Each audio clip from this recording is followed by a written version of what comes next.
Well, it is said that there is no better time to be a female athlete in South Africa than right now.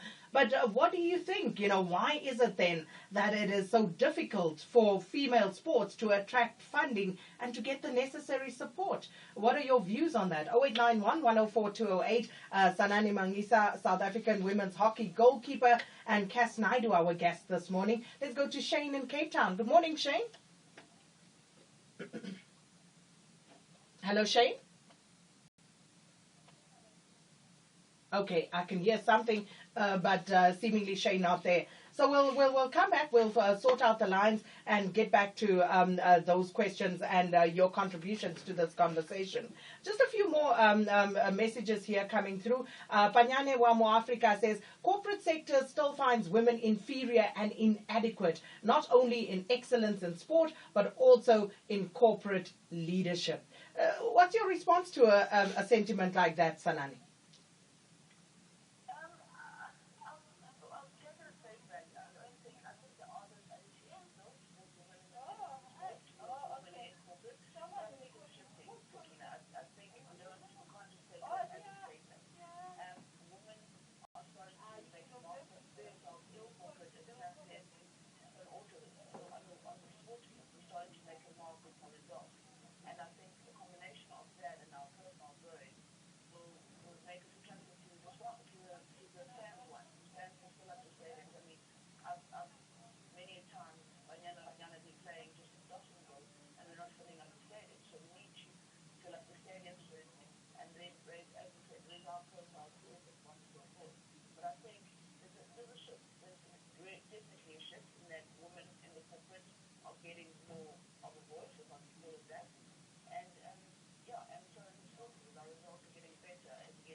And speaking about, filling the stadia, many of our listeners commenting on that, saying that, the sponsors would basically look at numbers, and for as long as you don't have the numbers, you will not attract the sponsorship. Cass?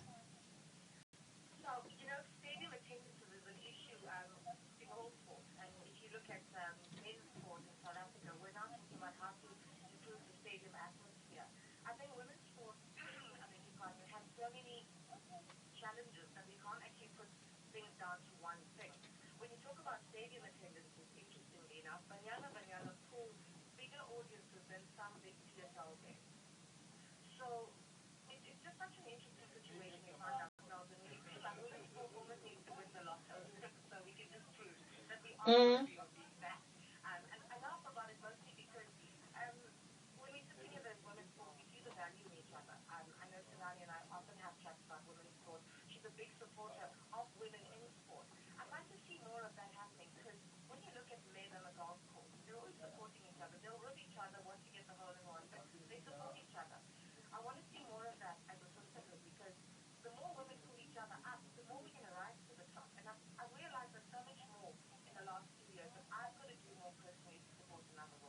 But we do live in a patriarchal society, and we've seen as a society the need to impose certain quotas, put in place legislation in order to ensure that we try and move women up so that they could at some point reach the same level as men. Why can't we push for similar legislation? Even I would go that far for women and funding.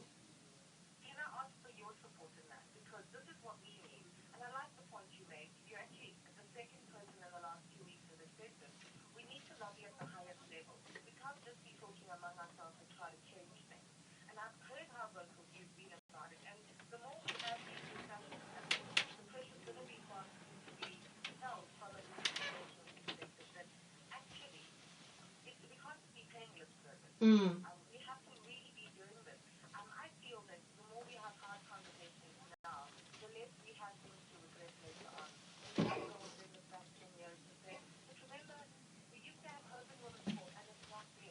Yeah.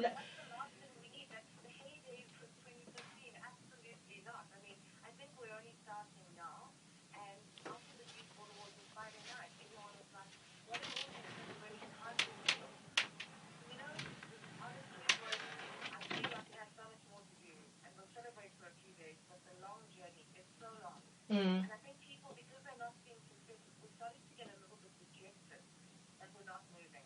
actually that big boulder is moving, and one of the days is flying down the hill. I hope you're all ready to run with it.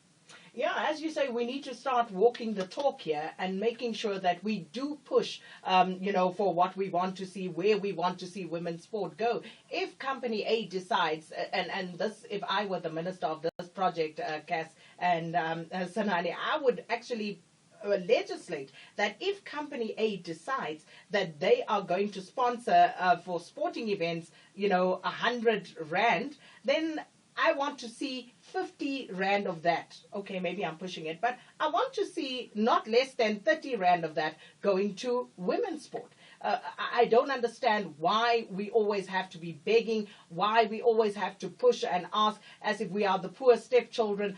No, it's about time that women's sport took its rightful place, and we need to give it the necessary support, as you said. Shane in Cape Town, good morning. Hi, Tina. Hi, Can you hear me? clearly. Yeah. We are, my cycle partner, female, and I are in the middle of a really tough conversation. It goes far deeper than the level she's discussing it. We did the Nedbank County TV earlier this year. My cycle partner had a near rape incident on day 3, and we have been banned and blacklisted by the organizers for raising this issue. We have been made to feel like we are lying about it. We fabricated the whole thing. The Nedbank as the sponsor has not taken us seriously. The owner, Farmer Glenn Hall, put us on a blacklist that extended past his races. We've been treated despicably with utter contempt. The other issue that I raised, which he didn't like to hear, is that there are nearly 5,500 cyclists that do 3 or 4 departures. On our one, there were 1,500 people, not a single person of color. Another thing he didn't like to hear. So he simply banned and blacklisted us. The story was in the Sunday Times this past weekend. This is despicable behavior. And how is it that corporate, where's the corporate responsibility? How is it that event managers get away with this? How do we have to fight, put ourselves out there, get blacklisted, treated like this? It's absurd. Absolutely absurd. We have no reason on earth to go and do a bucket list event, which costs 12,000 rand, and go and look for trouble.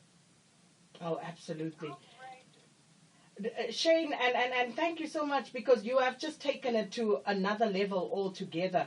But very importantly, these are issues that need to be discussed, because as Cass said at the beginning, these are difficult conversations that people do not want to have about women in sport. But I think, if anything, let today be the start on a national platform where we start raising these issues and start pushing for people to take us seriously. You have to drive this, because little people like us can do nothing.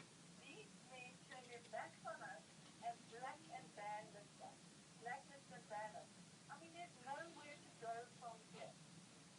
Shane, I'll tell you what I'm going to do. I'm going to put you back to our producers. We'll take your numbers, because I am going to afford, a right of reply to these allegations. I will, because I want us to take this matter forward. But I'm glad that you raised it, because, given everything that women have to contend with, it just seems so ludicrous that you would not be taken seriously when you are raising issues such as these. But thanks so much for the call, Shane. We're going to go to news. More calls coming through, but we'll take those after the news break, because we don't have much time, just a few seconds. So let me rather read a few SMSs or tweets. Facepunch says, women generally prefer soapies than sport.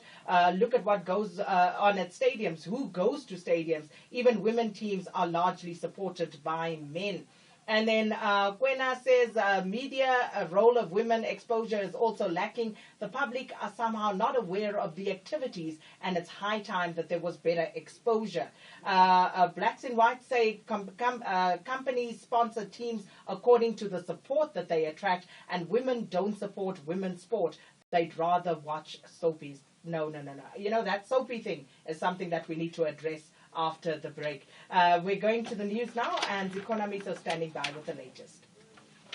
And 12 people have been injured after one of the new Imagine.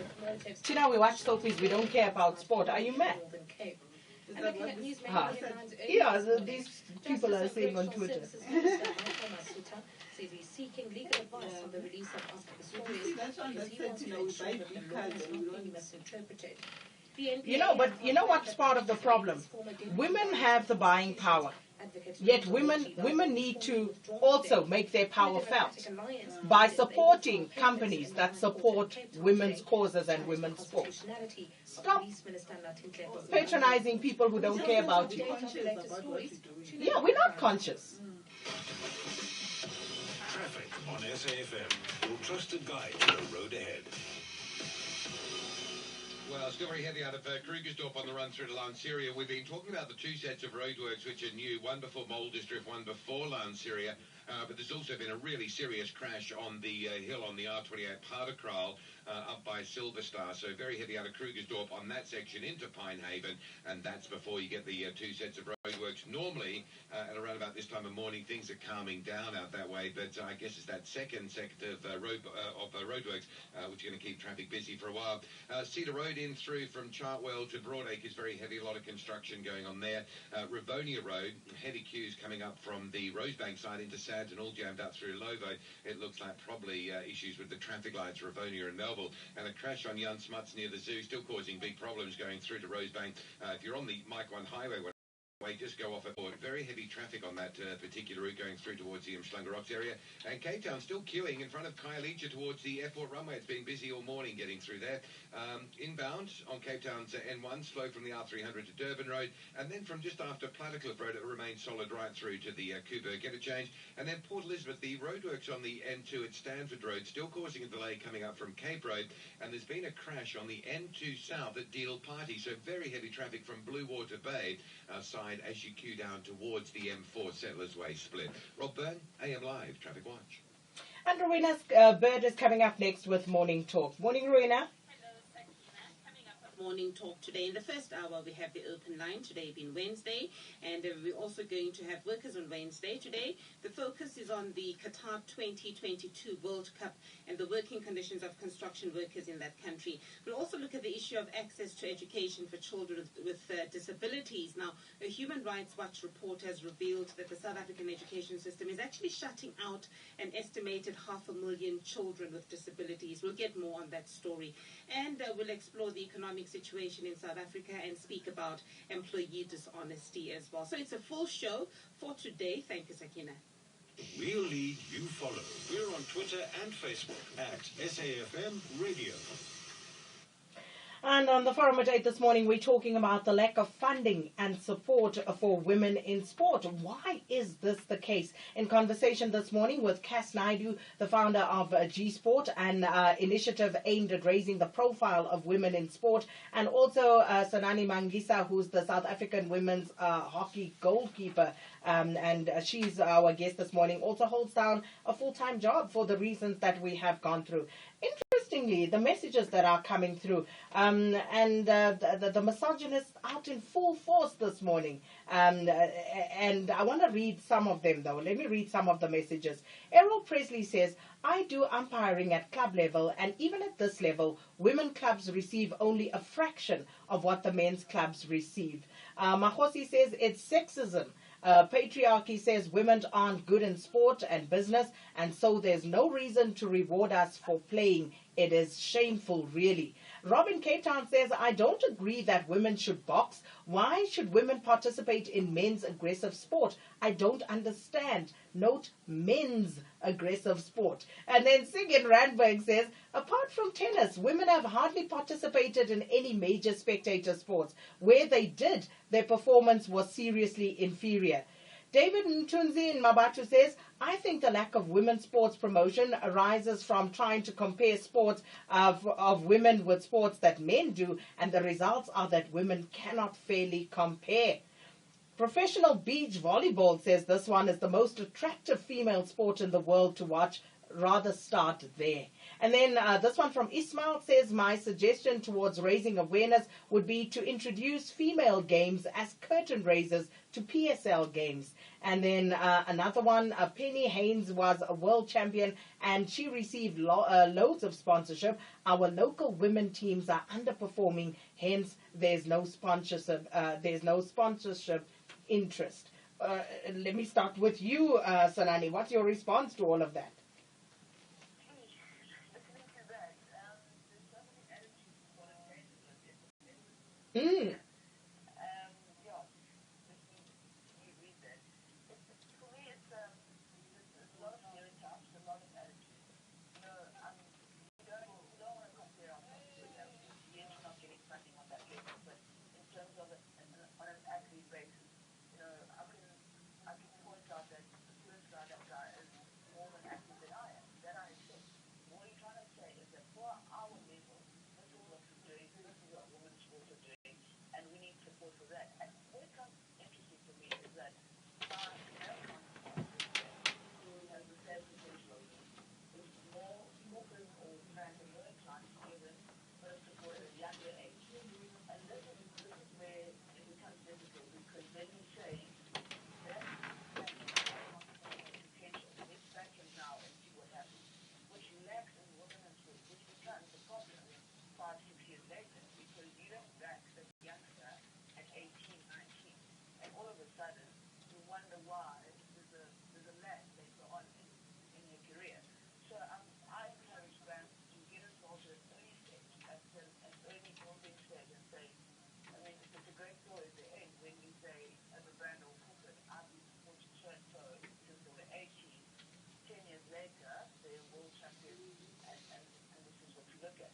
So for me, we need to change those attitudes. We need to change the stereotypes and just realize that we're not comparing ourselves directly to our male athletes, but our sport, the federations. We say, you know, some of these federations operate exactly from the same house. So soccer or also hockey, we're looking after both women and male. So look after them equally, but also we know certain brands and certain corporates will support male or female. Let's go after those and make sure we're telling a good story. Mm. And also, Cass, does it matter? Because it doesn't matter seemingly whether female or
trillion-dollar buying power of women Ah, is realized. to be a woman. Do not Ah, realize sad. the value and the potential of women. It's very sad. Business clients and consumers, they will work themselves out of the market. SABC News celebrates the power of our women. In 1698, Emperor Peter I of Russia placed a tax on beards. While a tax on beards made no sense, isn't paying tax on your hard-earned savings even harder to believe? It's why a StanLib tax-free savings account can be tailored to your needs, pre- or post-retirement, and can boost your compound returns by up to 2% per annum over the lifetime of your investment. Speak to your financial advisor and invest with StanLib tax-free today. StanLib.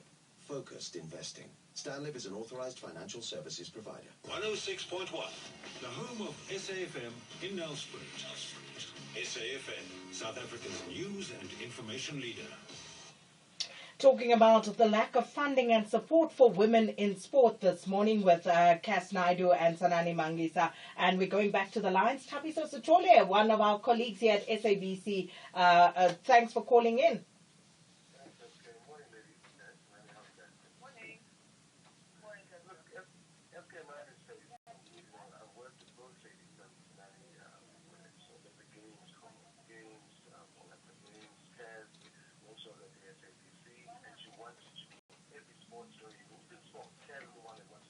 And the first thing I thought, I mean, who is this woman? I mean, why is she changing that comment there? I mean, I know sport, I'm a guy, as opposed to I've got them. And that's the passion that Kaz has had for sports, and this is way back early in 2000. The problem I have, I was listening to those SMS and texts that are coming in, absolutely ridiculous. Having traveled with these guys, I've seen them work. They push more than most of them then do, because they understand that if they don't make it, this is probably the only opportunity they have to be out there at that stage and showcase what, first and foremost, as a woman they can do. But most importantly, they go home to other kids or to a husband, and they need to forget that life and all of a sudden be a mom. They juggle a very difficult life as far as their male counterparts are concerned. I'm very proud of Kat in particular. I mean, when she started, she sports ability. I thought, okay, let's see how far this is. And like she said, she pushed it from her own pocket for such a long time. And this is where literally because, well, Kat consistent being so the hardest Kat that I knew back then.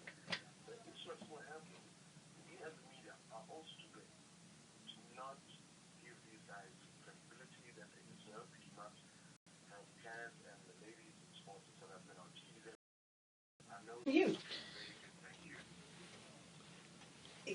Your contribution to this discussion? Yeah, firstly, you've got two great females on the panel with Cass and Zanani. And just from an agency point of view, we represent multiple professional sportsmen in the country. From a commercial perspective, some practical insight.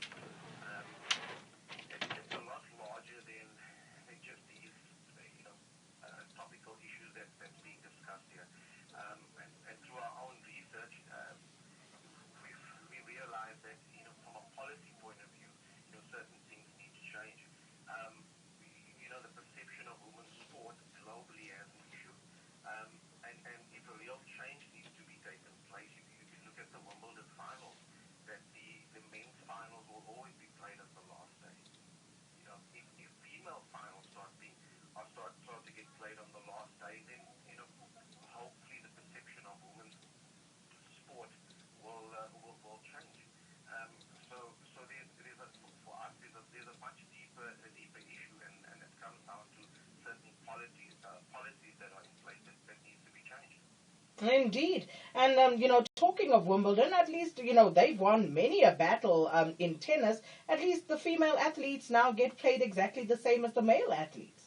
Well, that only came about in the last 3 years, After a huge fight, a long fight. and the WTA has been the most successful female sports run association globally, and it comes back to Cass's point earlier that females should be running female organizations and hosting female-based sports events. Well, Leroy, thank you so much for your insights there, Leroy Newton from Newton Sports Agency. Leanne Naidu, good morning. Good morning. Maybe just to start and say that I was a semi-professional athlete and was at the Athens Olympics. I want to first start by saying congratulations to G driving that. I think it's really important that people who are passionate in sports put their time and energy into building something that they believe would be better than what exists. But then I'd like to say that I want us to consider um, something a little bit different than the corporate model to developing sports. I think South Africa post '94 has been super focused on a small elite level of athletes. Myself, I was included in that, to the detriment of a broader base of sports. So anyone who's involved in sports will tell you that grassroots sports, club sports organizations, school sport have really fallen off the bandwagon because everyone has been so focused on media coverage, on corporate sponsorship, on the Olympics, on the World Cup, that actually what we've done is redirected a lot of our funds into corporate sports, this is male and female, which has meant that the broad base of people who are benefiting from sport because of its physical, the physical benefits, learning how to play in a team, all of that is totally gone. The focus is on the few, handpicking the few people who could represent South Africa somewhere at an Olympics or Africa Games. And I mean, previously, in my experience of playing sport before '94, where leagues, club leagues, and school sport was run in a manner that was kind of more math-based and supported by families and parents and communities, what one found was that you had the elite talent coming out of that broad base. You didn't have to go with a purely academy model of going into a community and handpicking the best soccer players and then putting them in an academy, taking them away from the community club, which had a knock-on effect of actually weakening the community club. So I just want to bring that as someone who has played at the very highest level, I have seen that people can be developed from grassroots to a very high level without needing to be handpicked and plugged into a system that's completely saying that the benefit of sport is if South Africa can do well at the World Cup or at the Olympic Games because this means South Africa is working properly or this is a good kind of marketing strategy for the country, something around nation building. So I just want to put that on the agenda that actually we absolutely need individuals who are passionate to be doing things in their club, not only focused on wanting to be Olympic athletes or national athletes. And then second to that, I think Cass has mentioned this already, institutionally, our federation, literally my experience of qualifying for the Olympic Games, my federation was a hindrance to my qualifying. It wasn't even that they weren't supporting us. They actually became a hindrance at some point when questions were asked around, where's the male team? Why is there a women's team doing this and we don't have a men's team? So I think this question about female representation in federations is absolutely important. And then there are places that have policies around who gets sports bursaries, how many women need to get bursaries in relation to, and I think it's called Title 9 in the USA, which has really shifted women's sport. So we do need to lobby at a higher level. Oh, most definitely. We need to have something at government level. I mean, we've got the Department of Women and what I don't know what they do. I mean, if they're not taking up sport as one key thing that unifies, brings people together, helps strengthen women physically so that they can defend themselves in a whole range of other things, then I don't know what they're doing actually. Okay, Leanne Naidu, thank you so much. And I hope someone from the Women's Ministry in the presidency is actually listening because this is a very important subject. Yabinga in Langa, good morning. Good morning. My take is that this is a problem even with it's not encouraging women to look at sport as a means of improving their health because in essence that's what sport is. Sport is about improving one's health, and that is how I think it should be encouraged and promoted. It's not more about competing. Yes, teams can compete, but the essence of it is about health, about the health benefits. And I think the most important thing is that sport, women should be educated about the benefits of sport in their own health. but at some point it progresses beyond that. It is more than just a health issue. It actually becomes competitive. It actually becomes an economics issue. Yes, yes. I mean, look, at the highest level, yes. I'm here in London, you know, and every day I only see guys going to the sports field, you know. Okay. You don't have women, you don't have ladies who go to the sports field. I think for their, I think the guys who go to sports field every day, they don't get paid. They're going there for the health benefits of sport, which is not done with respect. In fact, women, in my view, they are not valued. No, Yabingwa. I'm a woman. I'm in.